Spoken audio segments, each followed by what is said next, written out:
দিন দুয়েক আগে ঢাকা বিশ্ববিদ্যালয়ের ছাত্রদলের হলগুলোতে পূর্ণাঙ্গ কমিটি দিয়েছে।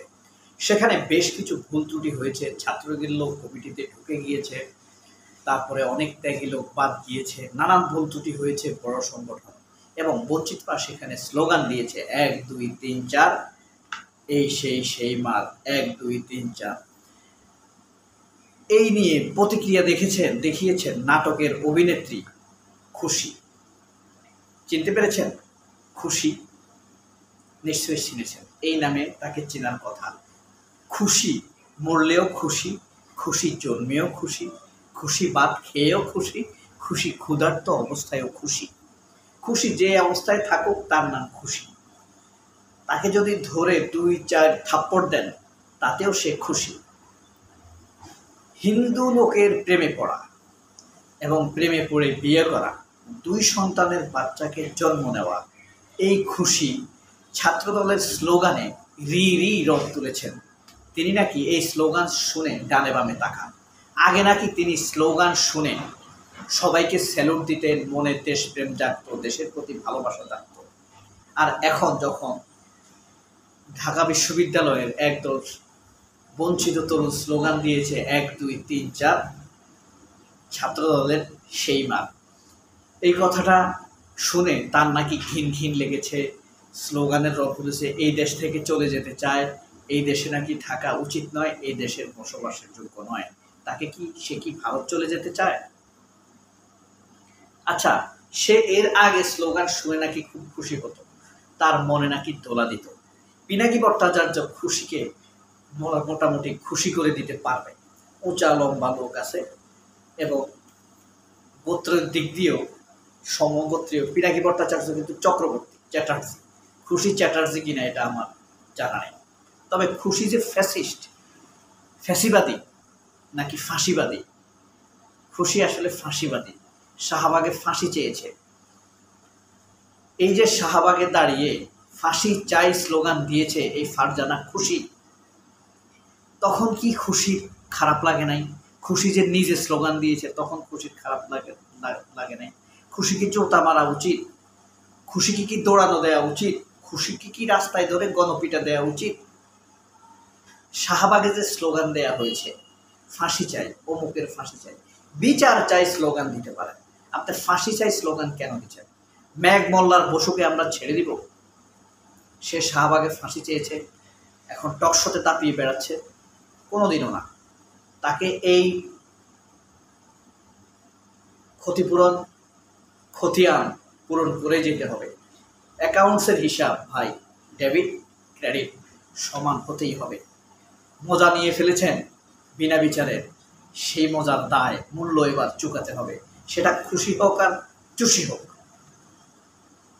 খুশি যে বলছে ছাত্রদলের স্লোগান অশ্লীল, খুশি যে তার জামাইকে হিন্দু লোককে বিয়ে করেছে, এটা কি তার পরিবারের জন্য খুব সুশ্লীল ছিল, শীলও ছিল?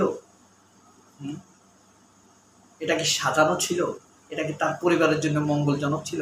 তার বাবাকে জিজ্ঞেস করা হোক, খুশির বাপকে জিজ্ঞেস করা হোক খুশির বাপের অনুভূতি কি ছিল, খুশির মাকে ভাই বোনকে জিজ্ঞেস করা হোক খুশির তাদের অনুভূতি কি ছিল। এখন আসছে সে ভং দেখাতে।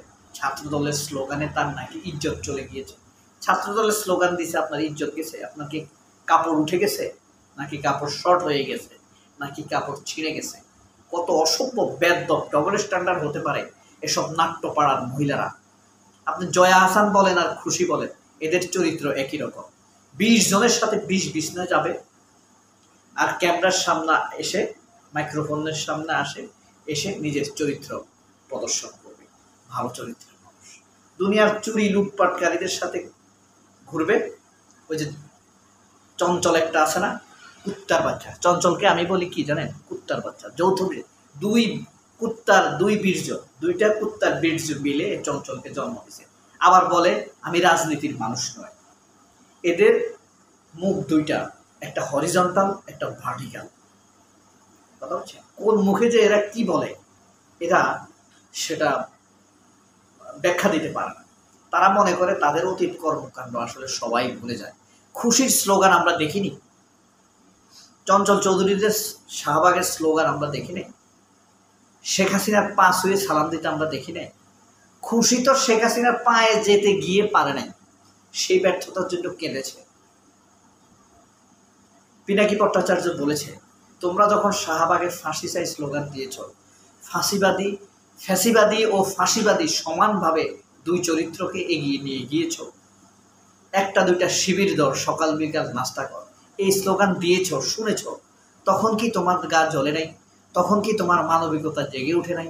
তখন কি তোমার দেশপ্রেমের শুকিয়েছিল, নাকি মরা যৌবনের মতো হয়ে গিয়েছে? অসভ্য।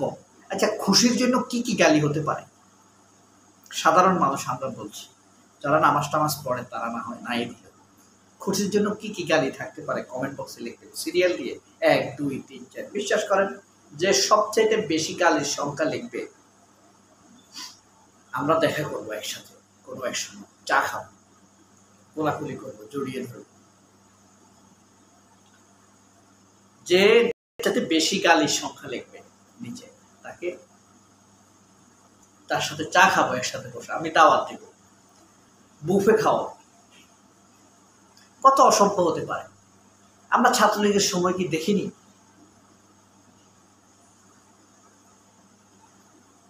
আমরা তো দেখেছি শাহবাগে তারা 15 দিন যাবৎ কি করেছে।